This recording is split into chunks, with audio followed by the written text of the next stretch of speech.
Hanya Engkau yang layak disembah, hanya Engkau yang layak ditinggikan. Yesus Kristus, Raja di atas segala raja, Tuhan di atas segala Tuhan. Mari kita berdoa, ulangi seperti apa yang saya ucapkan. Bapa kami yang ada di dalam surga, Bapa kami yang ada di dalam surga, dikuduskanlah namamu, dikuduskanlah namamu, datanglah kerajaanmu, datanglah kerajaan, jadilah kehendakmu jadilah kehendakmu di bumi ini di bumi ini seperti di dalam surga. seperti di dalam surga. Bapa yang baik, Bapa yang baik, berikanlah kami pada hari ini berikanlah pada kami rezeki yang menjadi bagian kami yang menjadi bagian kami secukupnya, secukupnya, cukup untuk memberikan pinjaman kepada banyak bangsa, sedangkan kami sendiri tidak punya pinjaman, cukup untuk menjadi saksi Tuhan, mulai dari Yerusalem, Yudea, Samaria, sampai ke ujung-ujung bumi. Cukup untuk menjadikan semua bangsa murid Kristus dan membaptis mereka dalam nama Yesus. Terima kasih Bapa untuk rezeki yang secukupnya, dan ampunilah dosa-dosa kami, ampunilah kesalahan kami, seperti kami pun mengampuni orang-orang yang bersalah kepada kami. Dan janganlah masukkan kami ini ke dalam pencobaan, tetapi bebaskanlah kami dari segala yang jahat. Sebab Engkaulah yang empunya kerajaan, kuasa, dan kemuliaan sampai selama-lamanya. Dalam nama Tuhan Yesus, kami sudah berdoa. Haleluya, haleluya. Mari Bapak Ibu sekalian, sekarang kita bersama-sama secara serempak dan serentak kita akan menggemakan Mazmur 91 dengan suara yang keras, dengan suara yang lantang dari tempat kita masing-masing. Alkitab berkata, mati dan hidup dikuasai oleh lidah. Siapa suka menggemakannya akan memakan buahnya.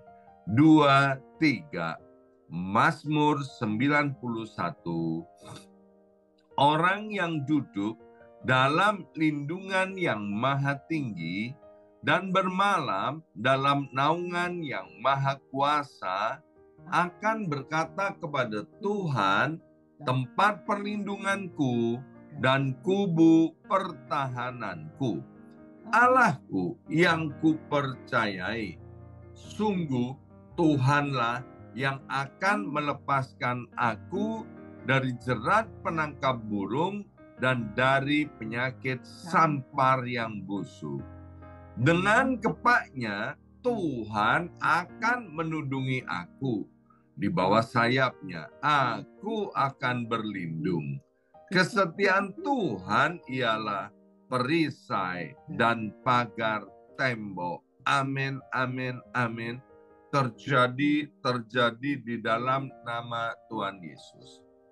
Aku tak usah takut terhadap kedahsyatan malam, terhadap panah yang terbang di waktu siang, terhadap penyakit sampar yang berjalan di dalam gelap, terhadap penyakit menular yang mengamuk di waktu petang.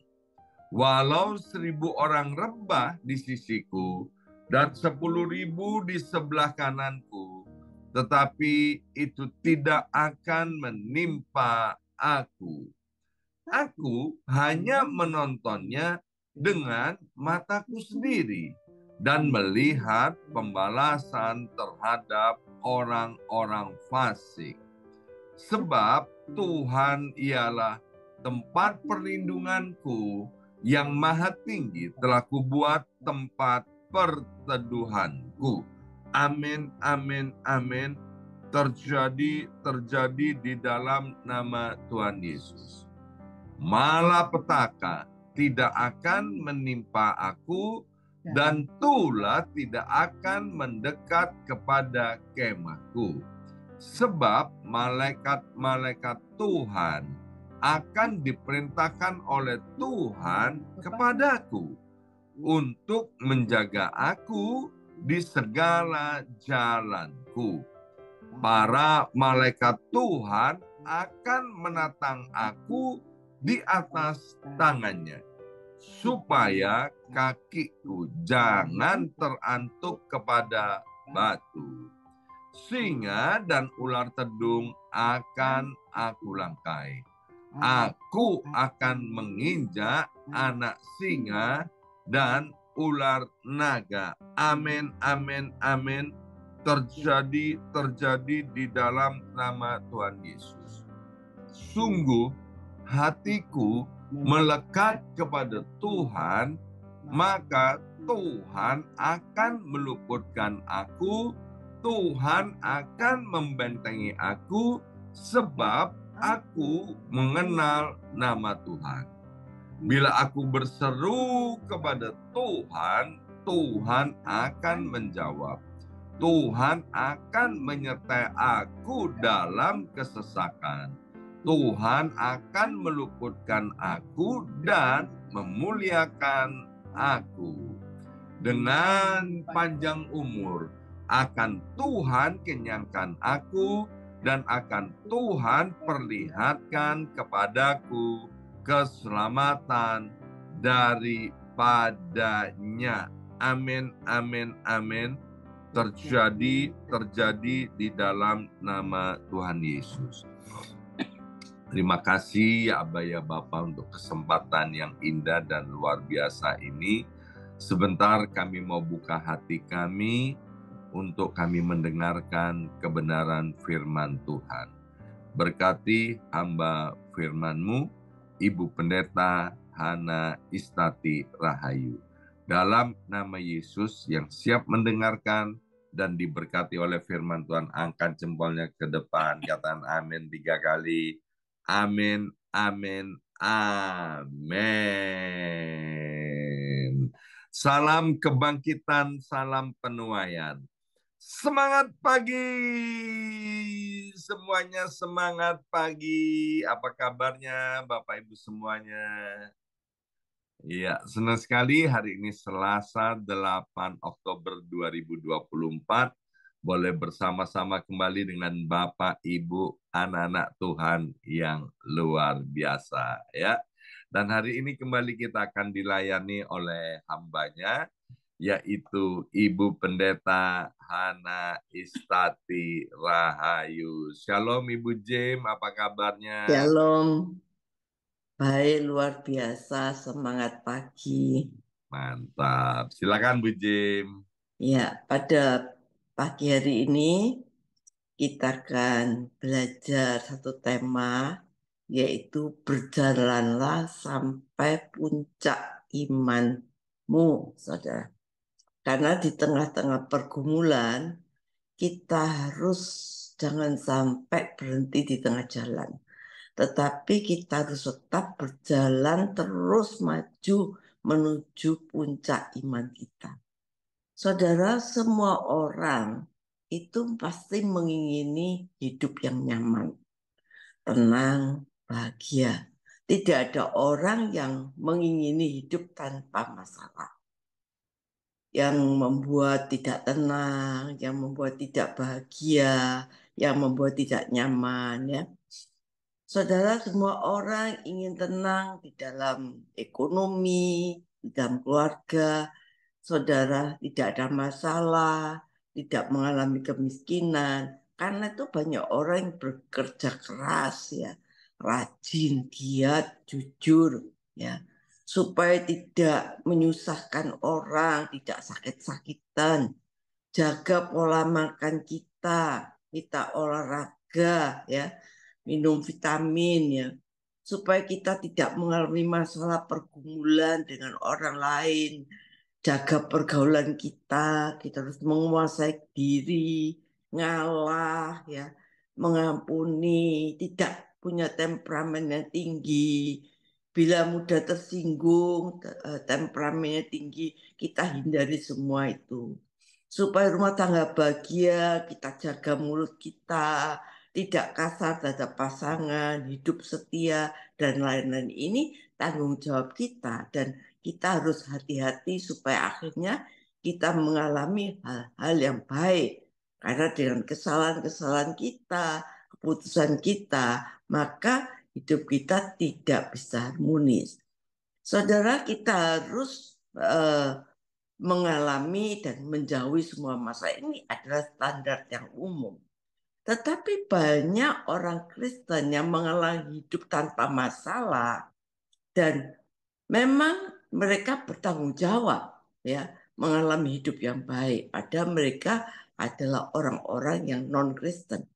Saudara, anak Tuhan harus ya bahkan harus memiliki standar ini dengan baik. Dan kalau kita melihat dalam kehidupan hukum kehidupan, tidak ada orang yang bisa mencapai standar umum tanpa bekerja keras.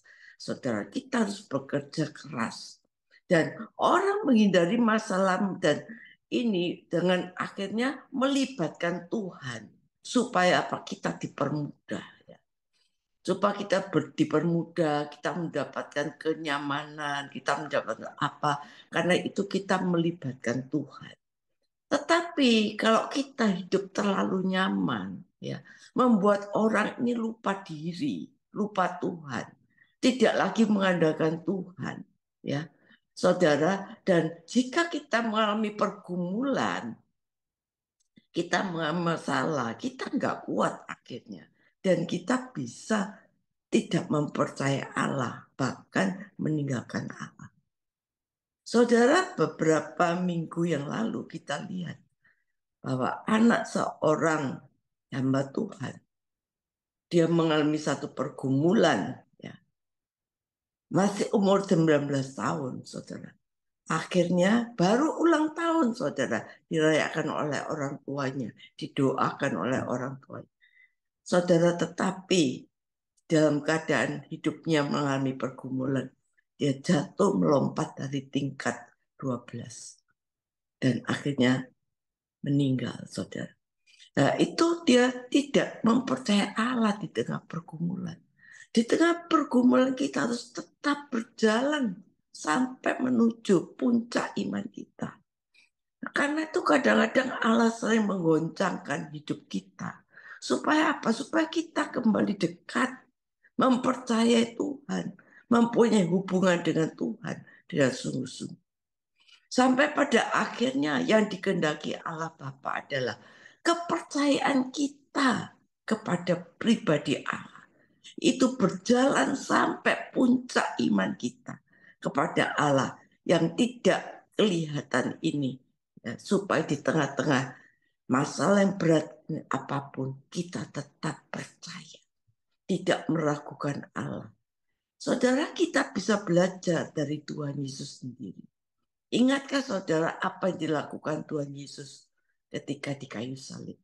Ketika dia ada di puncak penderitaan, dia berseru, Eloi, Eloi, lama sabachthani.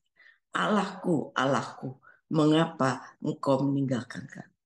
Ini puncak dari penderitaan Yesus, di mana dia merasa ditinggalkan Bapaknya.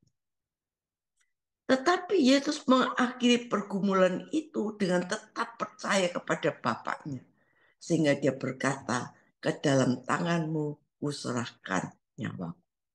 Saudara, Tuhan akan melatih saya dan saudara untuk berjalan sampai puncak iman kita yang benar ini. Kalau kita mengutip dari kisah Abraham, ya, pada puncak ujian yang diberikan Allah pada Abraham adalah mempersembahkan anaknya Ishak. Ini perintah yang benar-benar tidak bisa dimengerti. Sebab persembahan pada Allah pada zaman itu, ya, sejak zaman Adam, Habel adalah domba, bukan manusia. Tetapi atas perintah yang paling tidak dimengerti, ya, perintah yang membingungkan ini, tidak mengurangi keyakinan Abraham terhadap Allah. Abraham tidak membantah perintah itu. Abraham tidak menawar perintah itu. Dia hanya berkata, ya Tuhan, yes I do, saya lakukan. Buktinya pagi-pagi buta, dia berangkat dengan anaknya Ishak yang siap dipersembahkan ke Gunung Moria. Walaupun dia tidak mengerti apa rencana Tuhan. Saudara, dan ini tidak main-main. Abraham tidak membawa pisau plastik, saudara. Tapi dia bawa pisau yang bisa menggores tubuh, membunuh manusia, tentu pisau yang tajam. Abraham persiapkan semuanya sampai utusan Allah berkata, berhenti, stop Abraham. Ternyata Abraham dilihat setia. Saudara, kesetiaan kita pada Allah ditandai dengan kepercayaan kita tanpa mencurigai Allah. Firman Tuhan berkata, hai manusia yang bebal, maukah engkau mengakui sekarang bahwa iman tanpa perbuatan adalah iman yang kosong? Bukankah Abraham bapak kita dibenarkan karena perbuatan-perbuatannya ketika ia mempersembahkan anaknya di atas mezbah, sehingga Abraham disebut sahabat Allah? Saudara, setan itu juga percaya pada Allah Esa, tapi setan tidak memiliki hubungan dengan Allah. Nah, hubungan apa yang dikehendaki Allah sehingga kita bisa mampu berjalan sampai puncak iman kita yang benar di mata Allah? Kita harus punya hubungan dengan Allah yang benar-benar sungguh-sungguh, sehingga iman kita benar di mata Allah seperti Abraham mempersembahkan anaknya. Saudara, jelas iman Abraham disertai perbuatan. Iman itu artinya bukan sekedar aktivitas pikiran nalar kita, tapi dalam hal ini seberapa dalam hubungan kita yang Allah kehendaki sehingga kita memiliki iman ya yang ideal yang ditunjukkan seperti Abraham, tidak ragu-ragu ya, tidak berdalih, tapi sungguh-sungguh percaya kepada Tuhan. Kalau Yesus tidak mati di kayu salib, saudara, apapun kebaikan manusia tidak bisa menyelamatkan kita. Keselamatan bukan karena perbuatan baik kita, karena karya Kristus di salib, karena Yesus mati di kayu salib. Saudara, kita harus membedakan iman yang ditulis di kitab Yakobus dan iman yang ditulis di kitab Roma. Saudara, kita lihat kalau iman yang ditulis di kitab Roma itu include dengan penderitaan. Sehingga dengan include dengan penderitaan itu menyebabkan kedekatan orang-orang Roma ini kepada Allah. Kalau kita lihat di dalam Roma 8, sampai dikatakan kedekatannya kepada Allah, walaupun dia dalam keadaan penderitaan, include dengan penderitaan, dia berkata, siapa yang dapat memisahkan dengan kasih Kristus? Aniaya, ketelanjangan, kelaparan, penindasan, kesesakan, bahaya, pedang. Ini semua orang-orang Roma alami. Dan dia berkata, semua itu tidak ada bisa memisahkan dengan kasih Kristus. Sehingga orang Roma pada waktu itu sangat menderita, saudara. Oleh karena engkau kami ada dalam bahaya maut setiap hari, kata firman Tuhan. Mereka dipacung, dibakar hidup-hidup, sehingga Roma itu kota berdarah-darah. Jadi ketika orang Kristen di Roma menghadapi situasi yang begitu sulit dan mengerikan, mereka percaya pada Tuhan. Tidak ada yang dapat memisahkan dengan kasih Kristus. Dan inilah yang dikehendaki Tuhan di dalam hidup kita. Saudara, Petrus saja sempat mau melarikan diri dari kota Roma. Sampai Petrus dijumpai Tuhan Yesus dan Petrus berkata, mau kemana Tuhan? Dan Yesus menjawab, aku mau ke Roma mendampingi umatku di sana. Petrus malah mau melarikan diri, saudara. Dan ini menunjukkan betapa pentingnya kota Roma. Tapi akhirnya Petrus berkata, aku mau balik ke kota Roma. Kalau Tuhanku disalib dan kepala di atas, aku rela disalib dengan kepala di bawah. Dan memang Petrus balik ke Roma dan dia disalib dengan kepala di bawah. Paulus dipancung di kota Roma. Saudara, mereka tetap percaya bahwa Yesus tetap mengasihi walaupun mereka teraniaya. Begitu hebat. Lalu dalam Roma dikatakan bahwa kita lebih daripada pemenang oleh Dia yang telah mengasihi kita. Artinya menang dari orang-orang politik pada waktu itu, kaisar-kaisar Roma, ya, secara ekonomi, ya, mereka mengalami kemenangan secara lahiriah di tengah-tengah kesulitan yang besar. Jadi iman jemaat Roma ini luar biasa. Meskipun mereka dianiaya, dia tetap percaya pada Allah dan tidak dapat memisahkan penderitaan semua itu dengan kasih Kristus. Jadi kalau sekarang ini orang-orang Kristen ya sedikit-sedikit berkata kita lebih dari pemenang, itu maksudnya apa, saudara? Ngerti enggak dengan ayat-ayat itu, saudara? Ya, itu bukan untuk orang Kristen sembarangan, saudara. Terus kita lebih dari pemenang. Dan kalau kita nggak dekat sama Tuhan, nggak punya hubungan yang intim, saudara, dengan Tuhan, terus kita nggak ngerti, kita lebih dari pemenang, dan kita nggak mengalami. Kita akhirnya down, kita stres, kita kecewa. Bukan orang Kristen mana-mana, jemaat Roma, saudara. Kecuali kalau kita memiliki kesetiaan seperti jemaat Roma, mengalami segala sesuatu, tapi kita berkata, Allah tidak bisa memisahkan kita dengan kasih Kristus.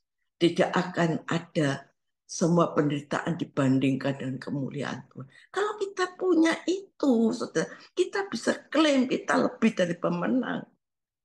Ya, ngerti nggak jemaat Roma ini kayak apa, saudara? Dia berkata, sebab aku yakin penderitaan zaman sekarang ini tidak bisa dibandingkan dengan kemuliaan yang dinyatakan pada kita.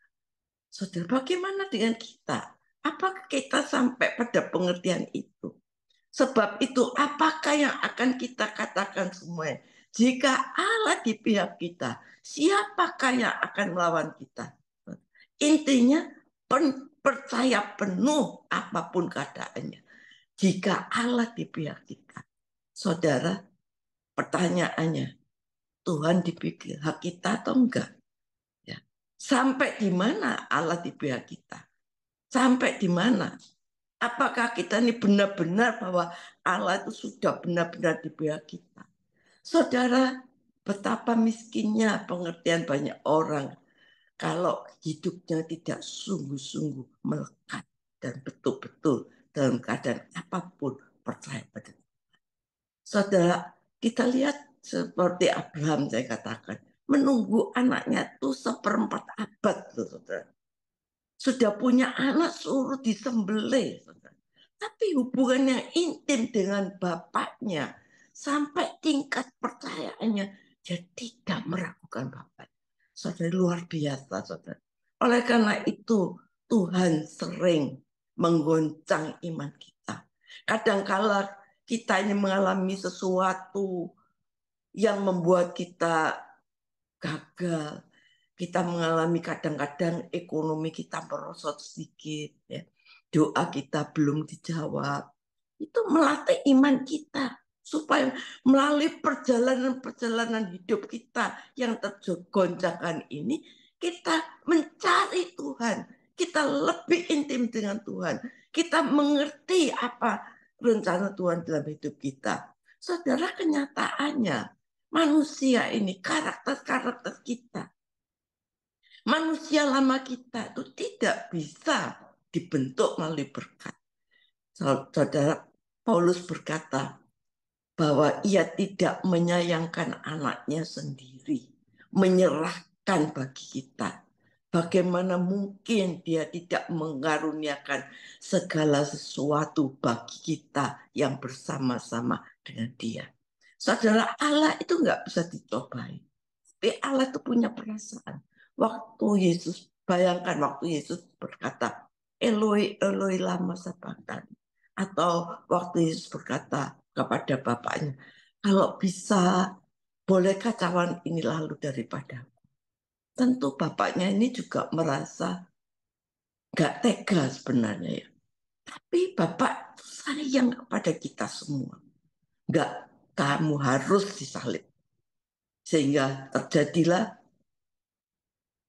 kitab yang dicatat di kitab yang 3 ayat 16, karena begitu besar kasih Allah akan dunia, ia telah mengaruniakan anaknya yang tunggal, supaya setiap orang yang percaya padanya tidak binasa, tapi memperoleh hidup yang kekal.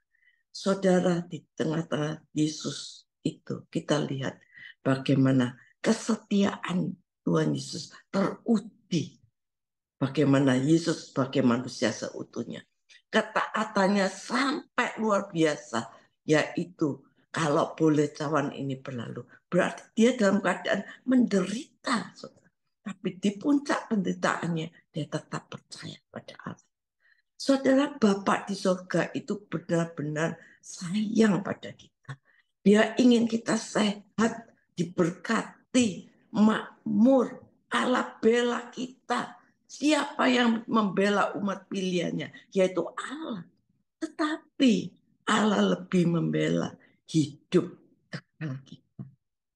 Allah memperhatikan hidup kekal kita yang dimana kita harus bertanggungjawabkan sekecil-kecil apapun perbuatan kita. Saudara, jadi apapun yang terjadi, percaya Tuhan itu tetap menyertai kita.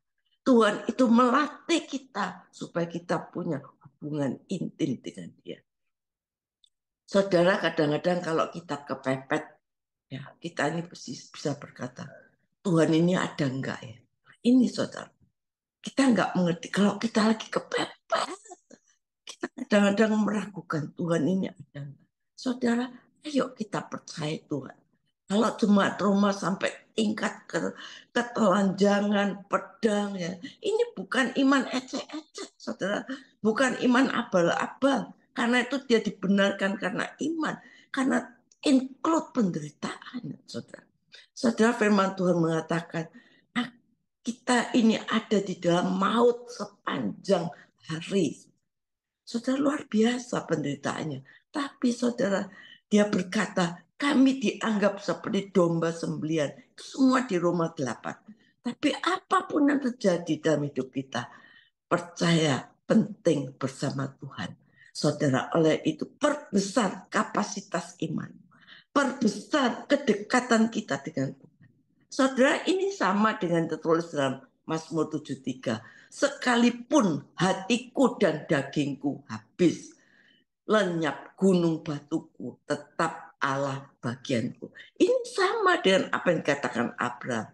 Saudara, seperti apa yang dialami oleh pengalaman Daud. Daud berkata, apapun yang terjadi di dalam hidupku, aku tetap percaya pada Allah. Kalaupun aku jatuh di tangan Tuhan. Aku berserah pada Tuhan. Kalaupun aku hancur, kata Daud, aku hancur di tangan Tuhan. Itu luar biasa. Saudara, kita percaya bahwa teori-teori khotbah tidak bisa menolong kita. Tapi pengalaman nyata, pergumulan demi pergumulan yang kita hadapi, saudara, akan membuat kita mempunyai hubungan pribadi dengan Tuhan. Jalani terus, saudara, terbentuk sampai kita ini menjadi kekasih Tuhan. Terus seperti kita ingat Abraham, sampai anak cucunya pun diingat Tuhan. Saudara, kita ingat bagaimana penderitaan Yesus. Ayo saudara, kita mau utuh-utuh sebagai manusia yang tidak punya kegentaran, kita percaya sepenuhnya. Tuhan Yesus mengalami kegentaran sebagai manusia. Dia mengatakan, Eloi, Eloi, lama sabachthani. Allahku, Allahku, kenapa engkau tinggalkan aku. Dia mengalami kegentaran sebagai manusia. Ini bukan sandiwara, ini sungguh-sungguh terjadi. Tetapi dia berserah pada Bapaknya. Dia sampai di dalam puncak penderitaannya. Dia pun sampai pada puncak imannya dan berserah pada Tuhan. Saudara, apa yang terjadi dalam kehidupan kita? Ayo saudara, kita jangan kalah. Kita mau hidup dalam kemenangan. Kita mau berjalan sampai puncak iman kita. Sampai kita mengalami perjumpaan dengan kita. Dan akhirnya kita bisa berserah sepenuhnya pada Bapa. Dan kita akan mengalami kemenangan yang Tuhan janjikan. Amin. Kami berdoa, Tuhan, biarlah kami mempunyai hubungan yang intim dengan Tuhan. Kalau kami mengalami masalah pergumulan yang Tuhan izinkan, biarlah kami lebih dekat dengan Tuhan. Iman kami diperbesar sampai kami mempunyai hubungan yang intim. Kami akan tetap berjalan maju sampai puncak iman kita. Sehingga kita akan mengalami kedewasaan yang penuh, percaya penuh pada Tuhan. Dan kita belajar berserah penuh pada Tuhan. Maka kita akan mengalami kemenangan demi kemenangan. Amin.